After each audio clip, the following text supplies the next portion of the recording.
Now, when the Common Core came out, I'm sure there were teachers who've never been very comfortable with poetry going, yay, I don't have to worry about that anymore.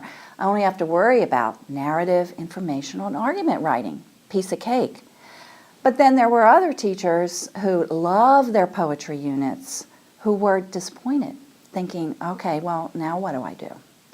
So I think one of the things that we really need to keep in mind is to look at poetry as a form of writing. Just like we might consider a letter or a report or an essay as a form of writing, poetry is a form of writing as well. And as such, it can be used in any of the modes across the curriculum.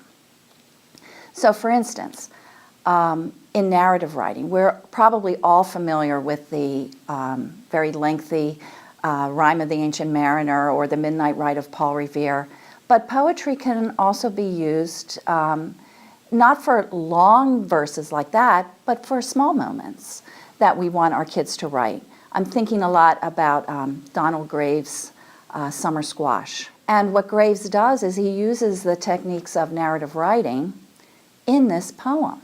We have a beginning, middle, and end, a problem with attempts to solve it. There's dialogue. So all of those narrative techniques are used in a poem. And then in informational writing, there's many, many poets like Doug Florian or Joyce Sidman who use poetry combined with research to impart information. So they might have a poem and then a little paragraph about that gives you more information about what they're writing about. So again, there's poetry being used for informative writing. And then that becomes like a multi-genre piece, which is very much accepted and encouraged by the Common Core. Someone once said that we have to think of the Common Core as the destination, but not the journey. Okay, so they tell you this is what we want kids to be able to do, but how you want to get them there is up to you. And then also that to keep in mind that sometimes it's more important to consider what the Common Core doesn't say as well as what it does say.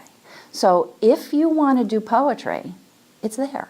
I just wanted to get back to that beginning when I talked about the teachers that were happy that they didn't have to worry about poetry anymore. Because those are the teachers that are fearful of it because they're not used to it. They're not comfortable with it themselves.